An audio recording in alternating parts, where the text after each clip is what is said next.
Our gospel lesson today comes from Matthew. We start the 5th chapter. Last week we read about Jesus calling his disciples. And today now we start a series, Jesus' Sermon on the Mount.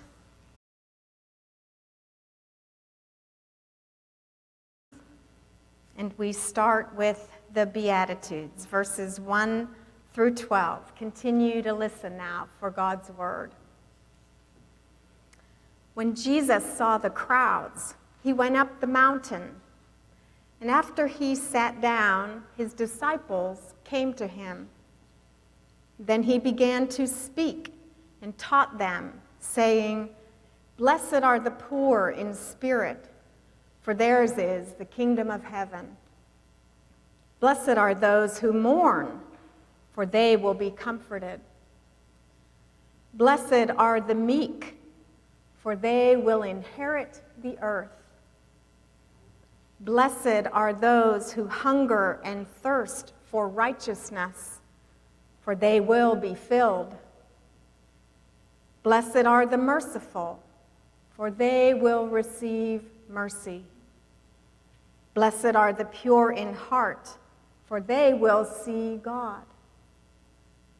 Blessed are the peacemakers, for they will be called children of God. Blessed are those who are persecuted for righteousness' sake, for theirs is the kingdom of heaven. Blessed are you when people revile you and persecute you and utter all kinds of evil against you falsely on my account. Rejoice, and reward is great in heaven. In the same way, they persecuted the prophets who were before you.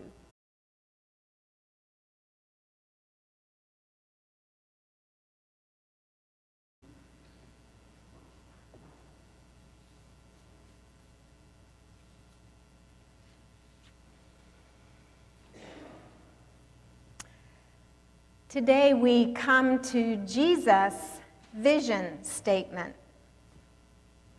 The Beatitudes lay out what Jesus' ministry will be about.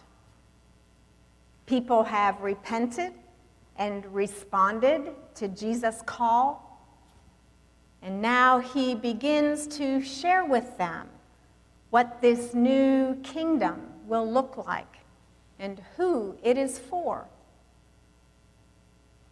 Matthew puts Jesus on a mountain to proclaim. Remember that Matthew's audience is mostly Jewish. And so, Old Testament. Like Moses, therefore, Jesus speaks to the people from the mountain.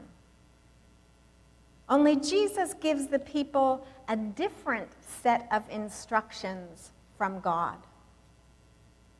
Instead of a listing of thou shalt nots, commandments that became legal prescriptions for how to live one's life, Jesus gives the people a series of blessed are's.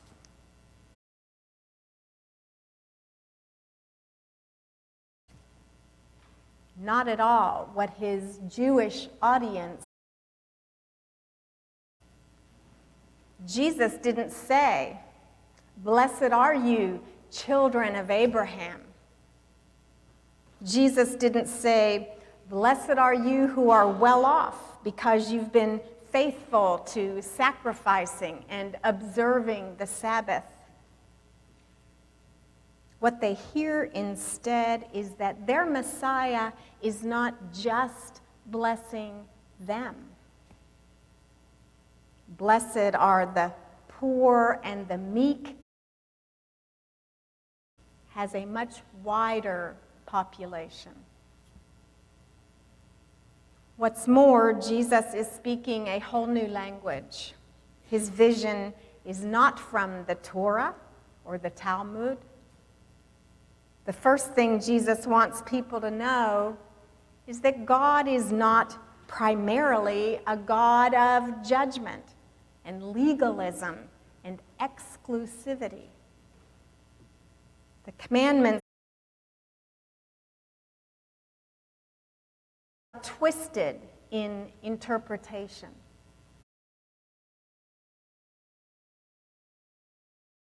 And exacting, that it was taking precedence over people. And so Jesus came to set it right. And he begins his ministry by proclaiming blessedness.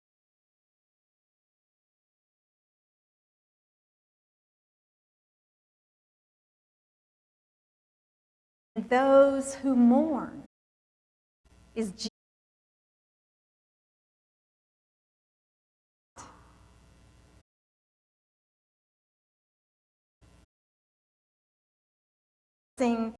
Kind Jesus. Jesus isn't called and others in Jesus' day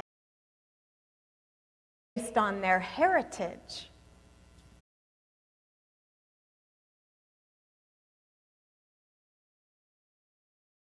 For those with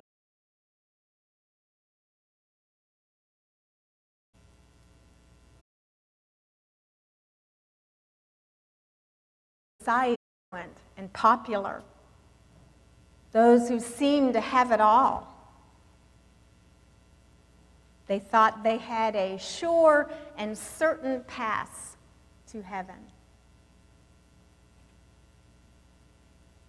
Jesus knew that they could count on justice and kindness coming their way. The poor, the hungry, the sorrowing tend to be threatening to people who are comfortable with their place in society. Those who have little to offer tend to be disregarded and overlooked by those who seem to be self-sufficient. Jesus did not want them to be forgotten. And so Jesus lifted them up. He put their vulnerability in front of us to remind us that at some time in our life, we are all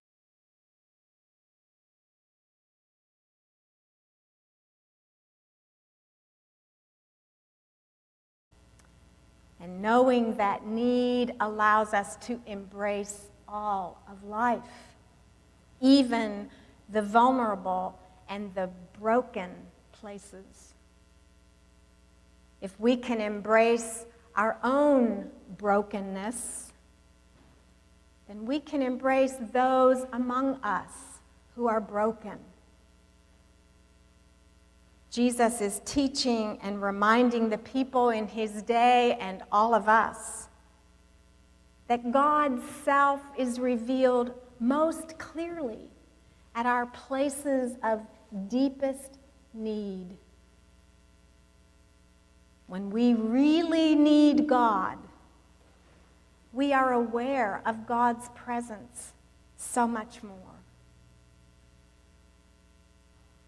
I think it was no accident that I was thinking about this passage during a week when we buried Teresa Robinson and when Ann O'Connell had critical surgery. When we are sick, when we are looking at death or the possibility of death, whenever we feel close to the edge of life, that's when we most assuredly lean into God. feel God's blessing. Brian Stevenson, Harvard-educated lawyer and founder of the Equal Justice Initiative, has been working to tell the whole story of blacks in America. He's the main character in a new movie with the same name as his book.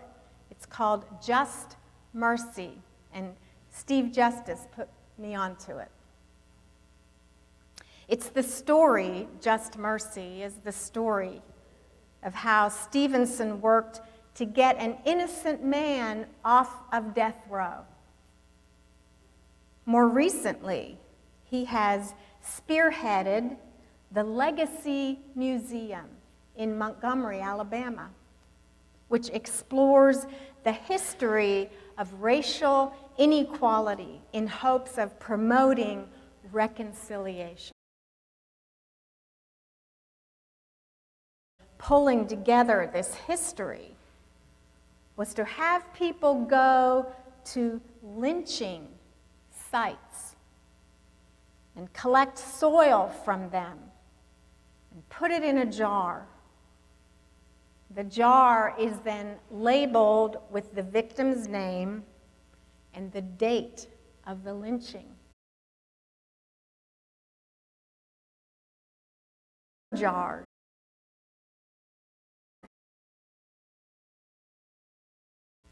Stevenson shares the story of a middle-aged black woman who was nervous about going to one of these lynching sites by herself.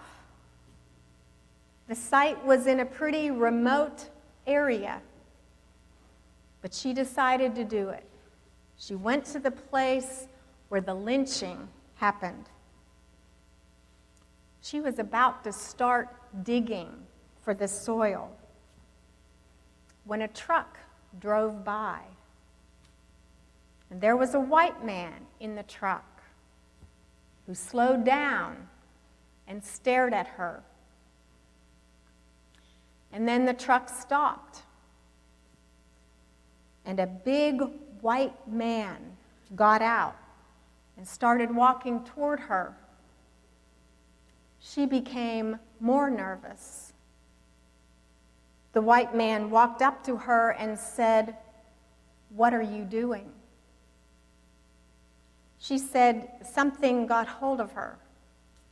And she turned to the man and said, "I'm digging soil because this is where a black man was lynched in 1931, and I'm going to honor his life."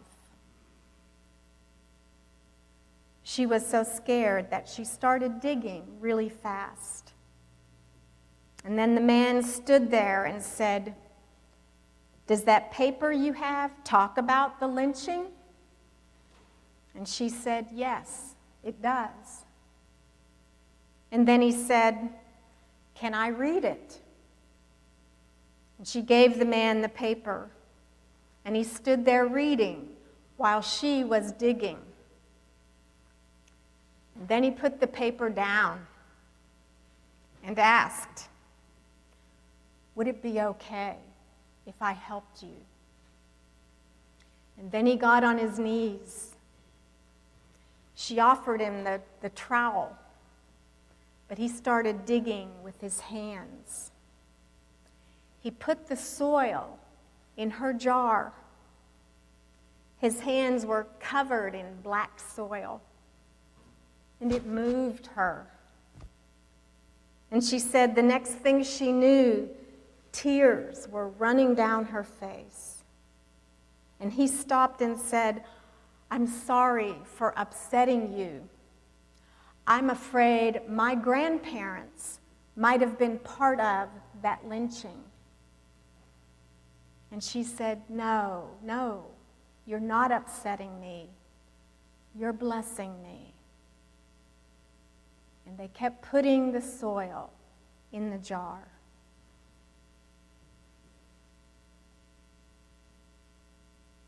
The The Beatitudes call us to remember that God comes not just to the faithful and the accomplished and the proud.